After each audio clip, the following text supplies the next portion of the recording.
This is the NTEV podcast.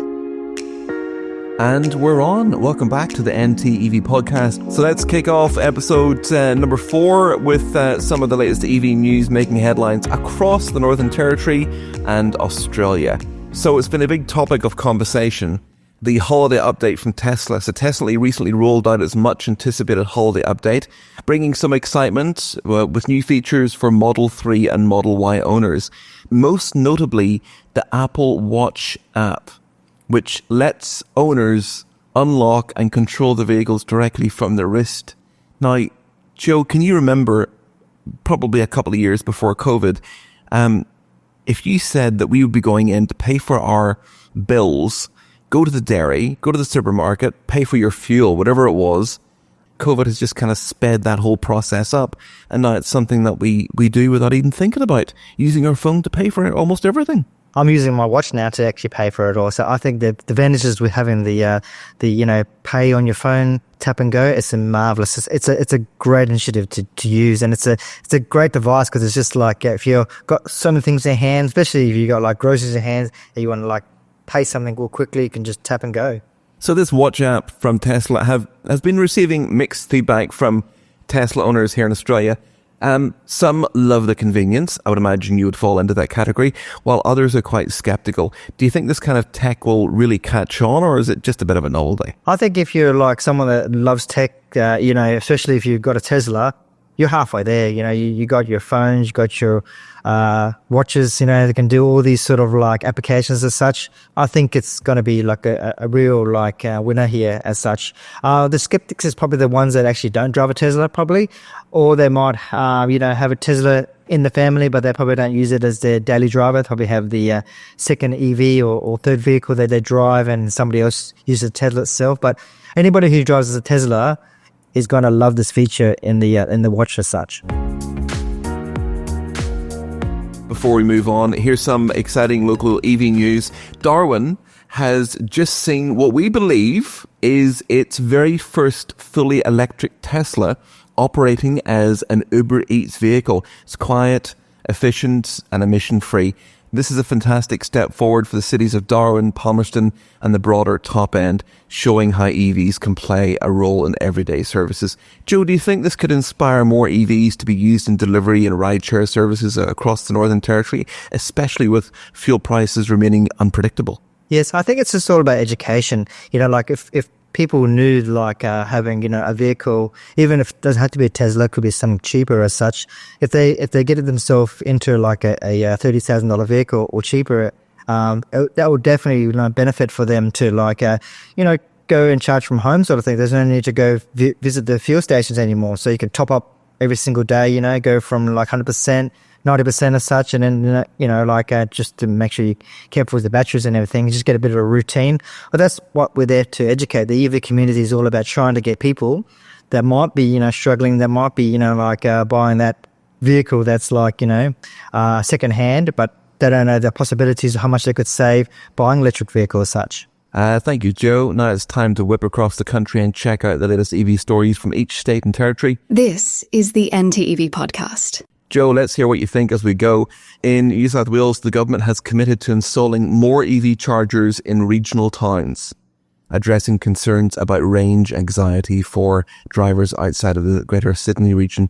With over 100 new charging locations planned for next year, this is a pretty big step for rural EV infrastructure. We got that story yesterday, December 17th, from The Guardian. Joe, how crucial are regional chargers for helping drivers in places like the NT transition to EVs? Last time I spoke about, Western Sydney, for example, they were looking at like buying electric vehicles as such and like trying to afford it as such. This initiative here for New South Wales, for example, it's great for them to regional wise to get charges, around the regional areas, which is great because, like a few years ago, we had something like between Sydney and Canberra at Gosford, and there were like 7 like Tesla superchargers there, and they're all like fully booked. They're all taken like and charging, and like people had to wait in line. It was another I think 5 or 10 or 15 Teslas waiting for that charge. So more charges, the better. In terms of the Northern Territory, I think this is a great benefit. for if we have more chargers on the road, then people maybe like eventually, like if you have the NRMA Adelaide River chargers, or you've got like the Palmerston chargers, or you've got other chargers like the Pine Creek Hotel as such, having more chargers in a regional area is great. So that way you get more and more places to, grow. And one thing about plug share, we say to people, please plug share, because then we know that this particular place has a level 2 charger and they are getting those ticks of approval on plug share saying that they're using it. And we see like there's a lot of people ticking that box and saying, great charger. Then we can say, hey, we might approach them and say, would you like to get installed a 20 kilowatt charger or 30 kilowatt charger? So that makes your experience better and makes you charge faster and move on and go to the next place after that. So we've got more places to charge. So if we know somewhere, like, for example, the Corrie Billabong Tavern, that's between Darwin to Jabiru. If we know that's around about 134 kilometres away from Darwin, if we know on the Arnhem Highway, if that's a hotspot, we've got a 32 amp 3-phase connector at that stage there. If we know that spot is a hotspot, then we might approach and say, hey, would you like to put a level 2 charger there now? Because we can see that you're getting like every single day somebody would want to use that charger. So eventually we want to try and put faster chargers there and grow the community. So whenever you say level 2, because I'm still getting educated in this, level 2 from my experience is what they've got down at Darwin Waterfront? That's correct. So that's a level 2 charger there. So that will allow you to go from, depends on the charger as such. I think the 3 Tesla chargers they got there are your normal destination chargers. They will allow between 7 to 11 kilowatts as such. And I think the Delta ones there, that the non-Tesla chargers are also like either a 7 kilowatts or whatever the manufacturer agrees on your EV SE sort of thing. That's electric vehicle.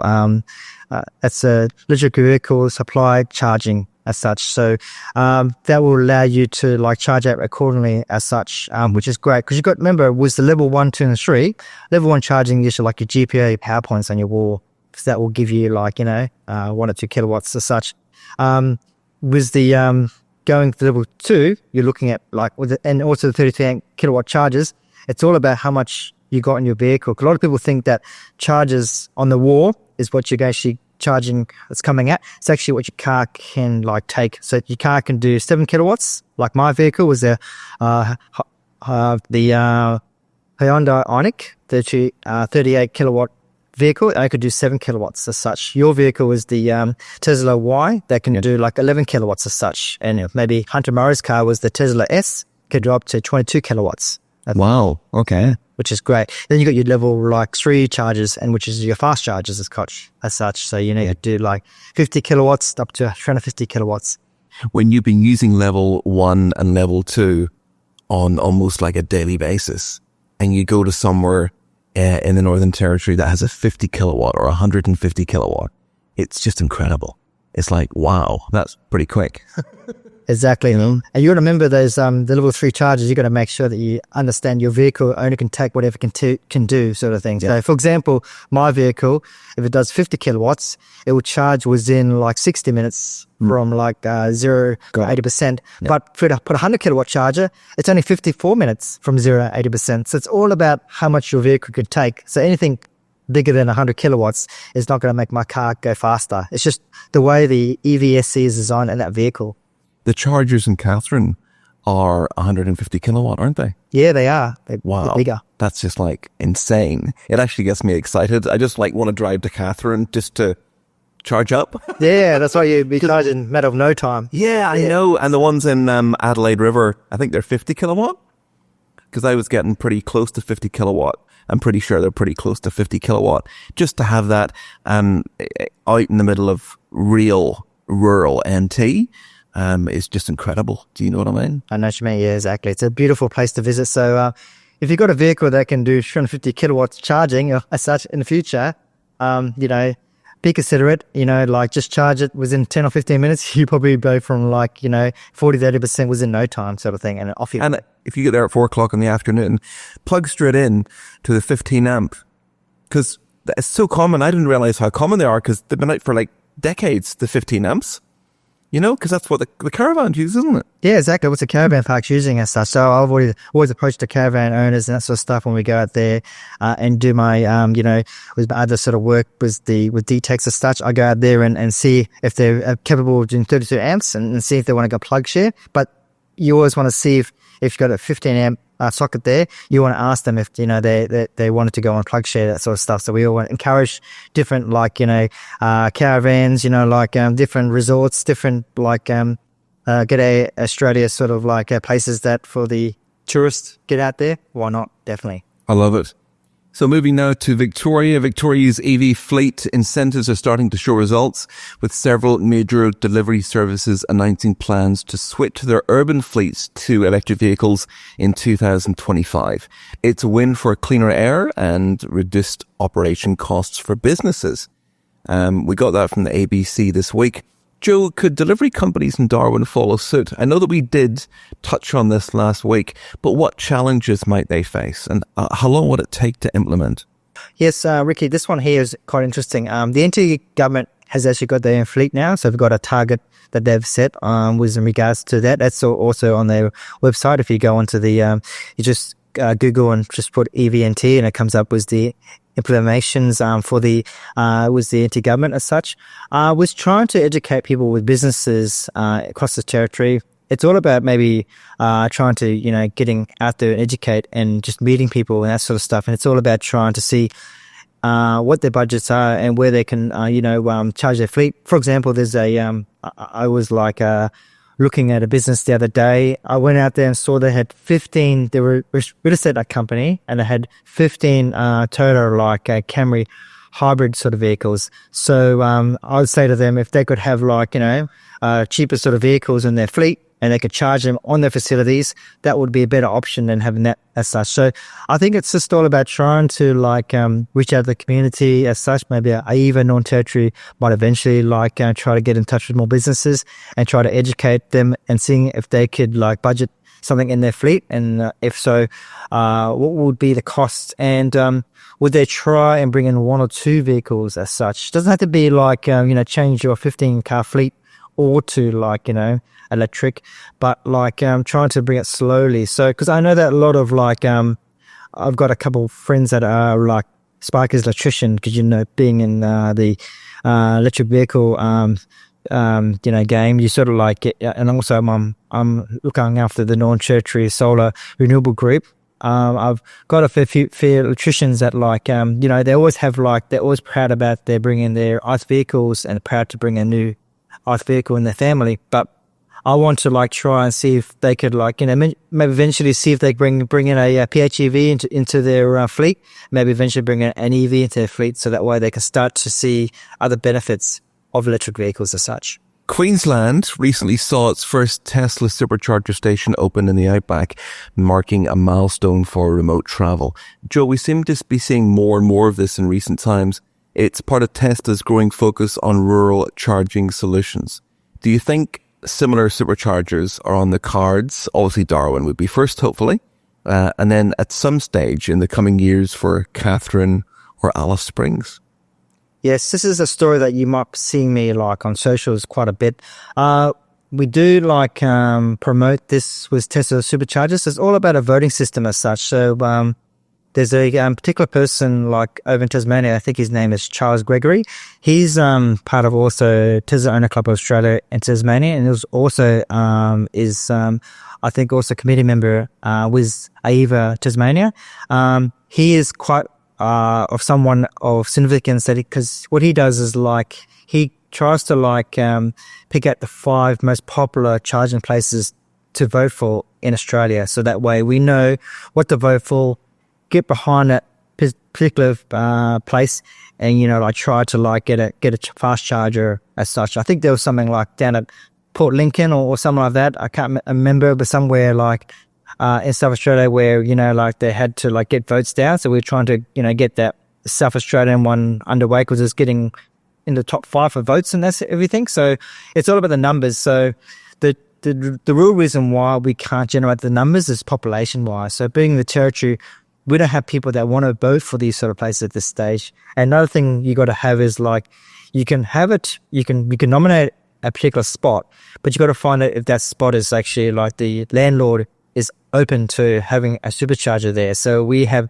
looked at this scenario and like trying to get community in the territory, non-territory, to try and, vote for facilities. But at this stage, we don't seem to be like on board or where we want to put this charger or what we've got to do. So I think it's a joint effort from AEVA non-territory and Tesla Owned Club Australia in the non-territory to get together and say, hey, well, this is a location where we want to try and get a supercharger. Let's try get votes in. Doesn't matter if it takes like 2, 3, 4, 5, 10 years. Let's get a spot. Let's just try to get on the bandwagon and try to promote it as such. In South Australia, SA has been testing vehicle-to-grid technology. We touched on this last week. Do you remember for the NT? This is where EVs can send power back to the grid during peak demand. So trials are showing promising results. And according to the article this week in Renew Economy, EV owners are benefiting financially.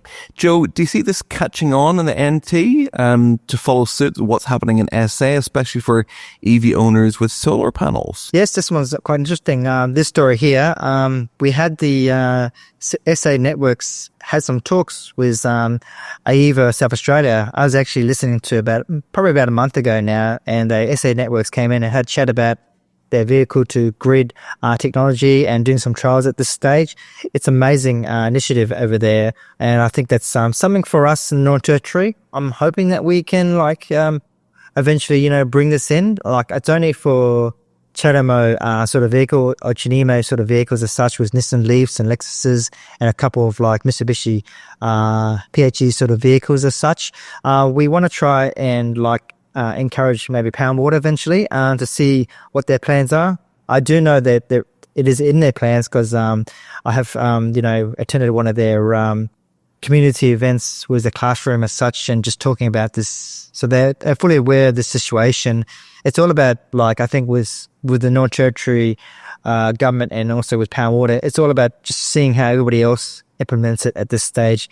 And hopefully the North Territory will bring something again. And this is also with cars that are also not for example, Japanese made vehicles. Hopefully we'll have other vehicles that can vehicle to grid eventually as well. And we've been talking about this now for the last couple of weeks. If anybody has a couple of weeks off over Christmas, New Year, and you want to experience some of the beautiful parts of the Northern Territory and our neighbours over to the west in Western Australia, article this week at drive.com.au, WA's EV highway, stretching over 4,300 kilometres, is now fully operational. So well done and kudos to the guys in WA. Charging stations every 200 kilometres, which definitely helps with anybody suffering from range anxiety. It's one of the longest EV-ready routes in the world. Perfect timing for the summer vacation. Exactly, yeah. So we had Tim and his family come up to Darwin, I think May this year as such, and he was you probably can check him out, Electric Trekking Australia, and he had his Kia EV9 and he went around Australia as such. And this is and we're hopefully going to interview Tim very shortly. So it's just the ride back in Perth now after, traveling all these months and done so many kilometers in his Kia EV9. So I think every 200 kilometers is great because that way you got the ability to charge. I mean, if you had an early a Nissan Leaf or a Mitsubishi iMeave as such, they only have about 100 or 150 kilometers range, and probably less than that when you got the aircon on and trying to push it.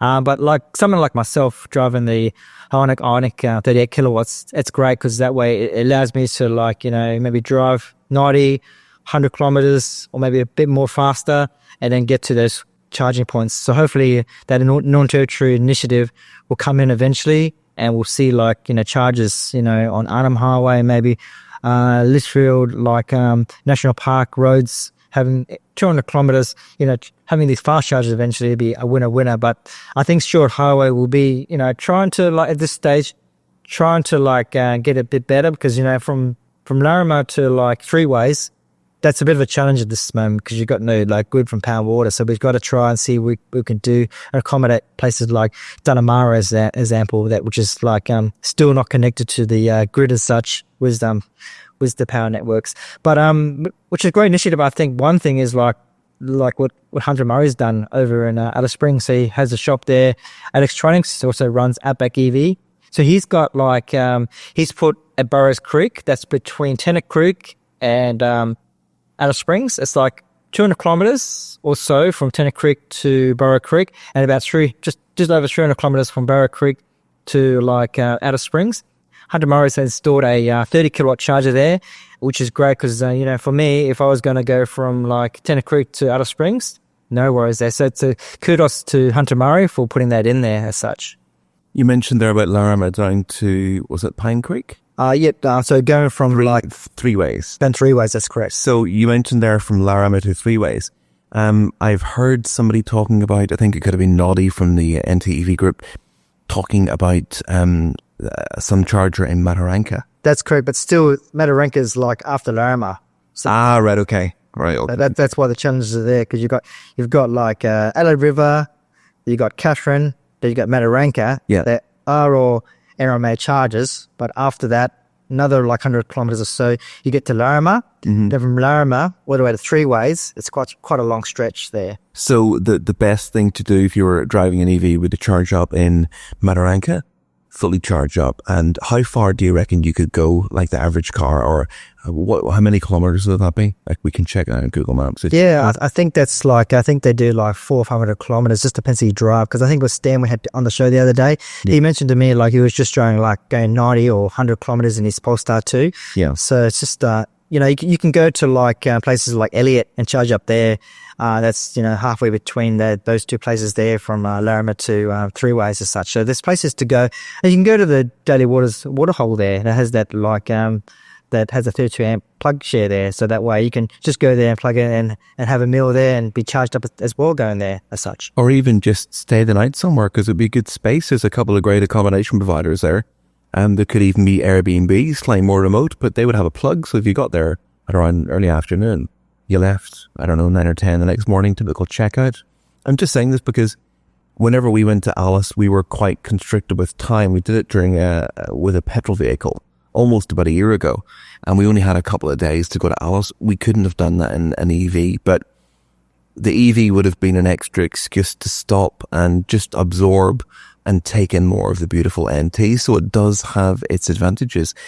Every circumstance is different. Do you know what I mean? Exactly, yeah. Because you always hear people want to get like from Darwin to Alice Springs within 12 hours sort of thing, or, that sort of thing. But you got to enjoy the territory. I know like a lot of ICE people like tell me that they say like, I can get to like Darwin to Adelaide within like 2 days or 3 days or such, or get there as quick as possible. But yeah, especially there, Ricky, you want to enjoy the church, you want to visit, go spend a night in Elliot, or, spend a night out there, on the short highway and enjoy, our beautiful landscape.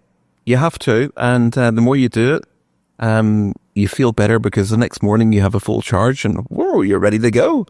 Moving on to the ACT. The ACT continues to lead in the EV uptake, with EVs now accounting for over 12% of new car sales, double the national average. Their focus on policies and incentives is paying off. We got that story from the Canberra Times, December 13th. Joe, what can the NT learn from the ACT's approach to policy and uptake? We actually had Peter Campbell a few weeks ago chatting from AEVA ACT, and he was telling us a bit about like the challenges over in Canberra, or Canberrians, trying to get on board. And the other day, I was actually we had a AGM through AEVA. It was during the time when ACT was doing their general meeting as well, and everybody was listening to their AGM, and then all of a sudden it would lift the group. But I decided to stay and listen to what the ACT AEVA were talking about. I learned some good points there, which could carry on and help out AEVA non-territory as well. But what we can learn from it is trying to see if we can go and approach the NT government and see what we can try to do into making, a bit better for transformation. The NT government as such has come back to us and said that there's challenges, for example, for people that in businesses and trying to elevate the EV fleet. We want to try and see if we can help them out, see what sort of challenges there are, see what sort of myths they have with EVs, and see if we get aboard. I think there's only 7 people have taken on the initial $2,500 EV grant from the NT non-territory government as such. So we want to see more numbers. Because I think there's like at least about 100 plus or so now, almost 200 I think now, has taken like that residential $100,000 off. So that's still there, everybody, to use. So if you're buying an EV soon, get on board for that. But we want to see like more businesses like get on board. So I think it's something where the non-territory government, maybe AEVA, and also other sort of platforms to try help out with that. So Tasmania has launched its first all-electric car rental fleet for tourists, making EV tourism more accessible for visitors exploring the island's scenic routes. That's from the Tasmanian Examiner, the 14th of December. Joe, would an all-electric car hire system work for tourists here in the top end? I think this is a great initiative there, Ricky. There's actually a platform already that's been up for a few years already called ev.com.au. That's evee.com.au, where you can like hire people's vehicles as such, and probably if you have like a electric vehicle that you want to like share out to the public, you can, sort of thing. So Tasmania was this initiative here, having like a proper fleet with more vehicles as such. You got more options to pick from, so you might have more vehicles, more makes and models, and this is a great initiative from Tasmania, which I'm quite excited about. But don't forget, guys, you can definitely hire an EV and go out there and explore the territory in an electric vehicle. So we're just on that website right now, evee.com.au. There's a picture, it looks like a Tesla Model 3, I think it is. And let's put in the location. So it's a bit like searching on a hire car website. You put in your requested dates. So we put in like just after Christmas for like 4 or 5 days. There's a wee thing here to go, I'm flexible, and we selected Darwin, Northern Territory. I think the big problem we've got here is this is going to be like 3 or 4 times the price of a normal car hire. Why do you think it's, we'll find out right now actually, but why do you think it's so expensive? I mean, I've even got that feeling with any experience. I've done this before. Is that not a big turning point away for people to experience it if it's like 4 times the price for essentially another car? With the EV platform, they do have high insurances as such, so they do cover you in terms of like damage for an accident in the vehicle or damage in the vehicle inside as such. So if somebody wants to, like test drive the vehicle as such, or want to take it for a drive, on open roads, and they think it's a better option than driving an ICE vehicle, by all means, have that luxury of like test driving this vehicle out. Like a lot of people you probably know that, Ricky, that they want to test drive a Tesla Y or test drive a Model 3, but there's no places that, the community can go out there and test. And they might be a bit shy with trying to ask yourself to test drive your vehicle. So this is the great initiative. You want to hire an electric vehicle for the weekend, and you want to see what it's like and then see if it's right for you. This is a great platform to try.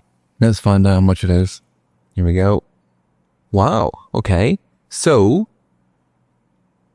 let's choose. You can go for a Model Y or a Model 3. The Model 3 is in Mulner, and the Model Y is in Luddenmilla. So literally within minutes from the city. So choose one. I would choose the one that's from the Tesla Model 3 because that's been reviewed already. Look, his name is Ricky as well. It's not me. Yes. So a guy called Ricky in Woolner. You've got, what date's this?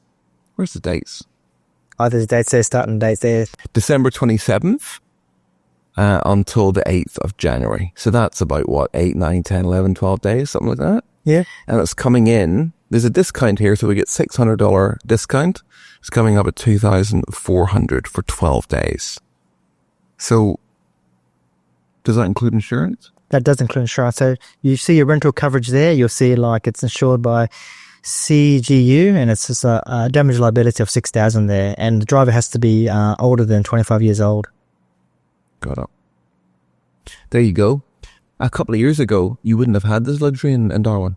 No, you wouldn't have. I've actually knew the platform's been around for a number of years now. I think it's actually been around for like 5 years or so now. And I think Hunter Murray was the first one with his Tesla Model S that he was getting people to like hire as such, and nobody else was doing it. But now it's getting more popular, so people can start to like hire a vehicle, both in Darwin and Alice Springs at this stage. So finally, in our whip across the nation, here in the beautiful NT, Joe, you mentioned something about was it another government incentive for solar panels? Can you expand a wee bit more on that? Yes, so the Pound Water has come up with a great initiative. It's the Solar for Multi-Dwellings for the grant scheme. So it's another initiative from a new CLP government, and they've bring in a solar for multi-dwellings grant scheme that allows units and apartments and multi-dwelling apartments developments to install new shared roof solar PV systems. So PV stands for photovoltaic, and this scheme will provide the grant eligibility to units management corporations like a body corp up to $7,500 per dwelling. So, and it will supply up to 50% of the total installation cost of the shared solar system. So, a bit of was the NT grants, grants NT. This kind of like initiative here will allow you to like add, a solar system there to look after your general body corporate, means in terms of your lights, any other stuff. You might have your lifts and a few other things, but with the body corporate that covers the electricity as such. But you want to try and see if you can add it for more your homes as well, and see if you can share it. It is per dwelling, so it's something for people to initially find it if it's per block or per dwelling or what that means sort of thing. So I would reach out to the NT government and Pound Water just to find it more, or talk to Grants NT. They will let you know. So, and it will also, I think it allows you to maybe use the battery scheme as well, sort of thing. So, and we talked about it a couple of weeks ago. So definitely look into this and see if it can benefit you.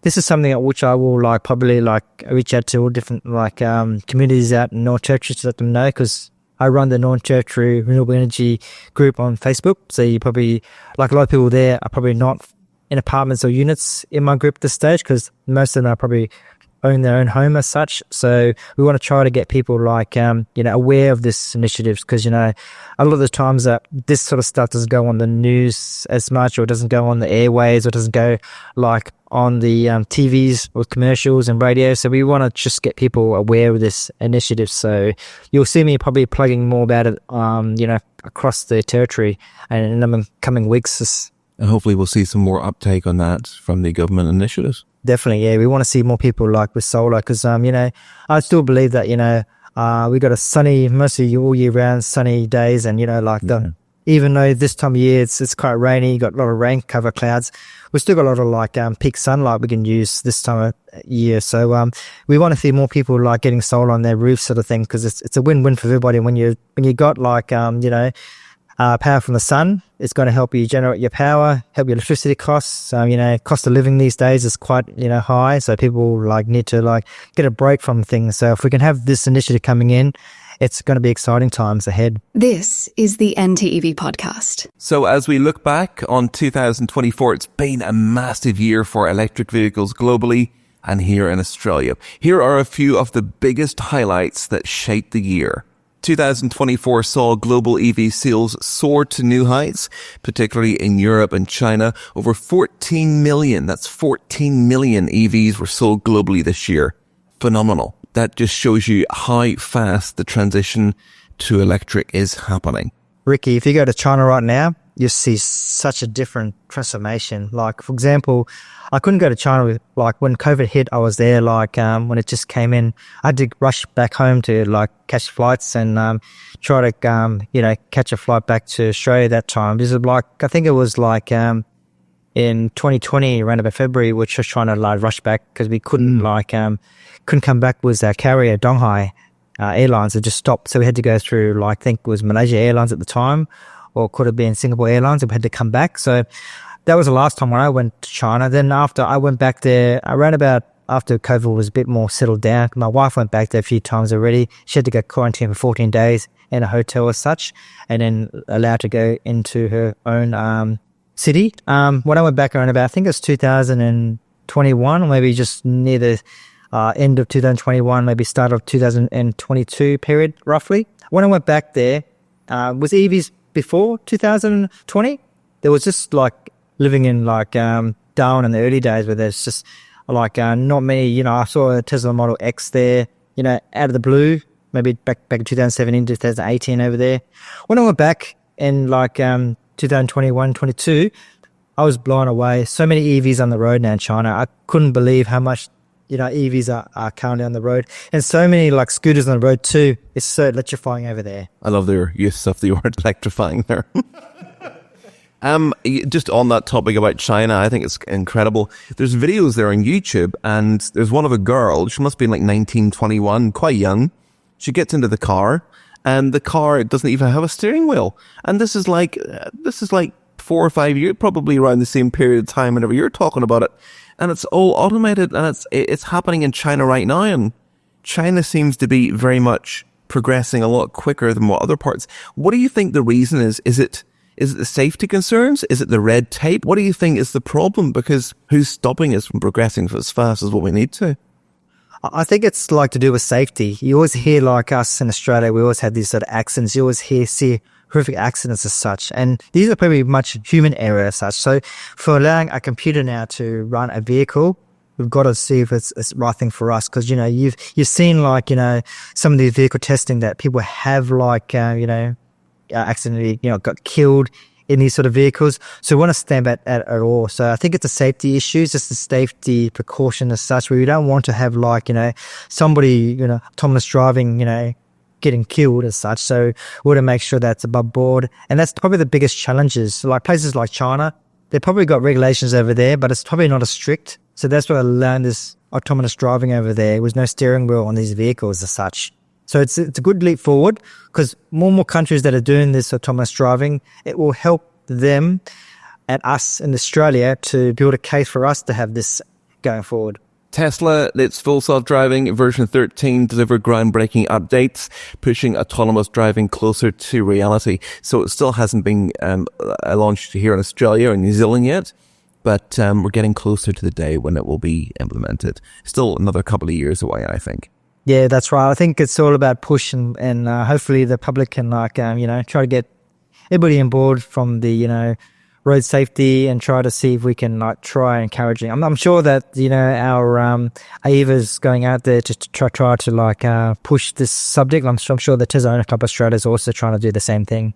There have been huge advancements in battery technology this year, including longer ranges, faster charging, and lower costs. This obviously makes EVs more accessible than ever before. We got that from the Financial Times this week.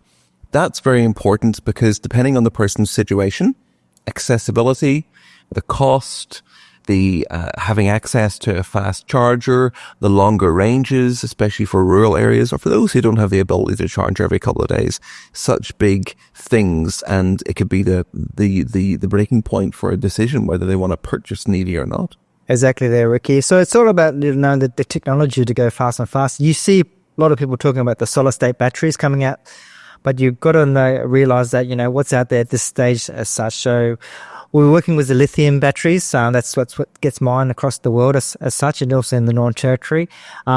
We've got the lithium mines here. So it's all about making sure that, we're going to have longer ranges, is to make sure that this battery technology is quite good, quite healthy, and quite lasts longer sort of thing. So, but really, do we need to have like 750 or 1,000 kilometer range sort of like, batteries on board, when we got like every 200 kilometers eventually charges as such? So I think, coming back to like owning an electric vehicle, if you're just driving around the city or something like that, having like a 200, 300, 400 kilometer range vehicle is ample enough. So it's all about, knowing that if we do develop these batteries that can go like 1,000 kilometers, is it worthwhile for us? So it's all about, I always kudos for battery technology to get better and better, because, it might get more people in EVs with bums and seats and sort of stuff. So we'll have to see what the technology unloads as such.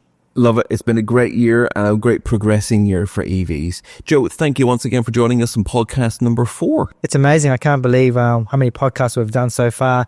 And I really enjoy doing this sort of like space as well. I've actually got excited at listening to other podcasts as well. So it's given me a new sort of like hobby for me to do right now. So, and I might get into other sort of like podcasts as well. So it's before that, I'd never really gone into the podcast space. I'm always usually when I'm like, doing things I normally just like, watching sports or, like searching the internet or trying to like educate people with electric vehicles or doing solar power. So it's another sort of space for me to get into. So it's really good to understand another genre as such. We love tapping into your knowledge and your experience and your passion for EVs. So thank you for your contribution in 2024. 2025 is going to be a great year for EVs. It's going to be a great year for this podcast. And hopefully we can help promote the education of EVs here in NT and Australia. That's correct. So hopefully we can like try and make 2025 big and better. I'm hoping that we can do some more events with AEVA. And if anybody out there was the AEVA non-territory have any ideas they want to share or wanted to like make or wanted to suggest, by all means, like anybody that's part of AEVA non-territory, feel free to like, try and like, reach out to myself or Randall Jones, our chair, or any other committee members going forward.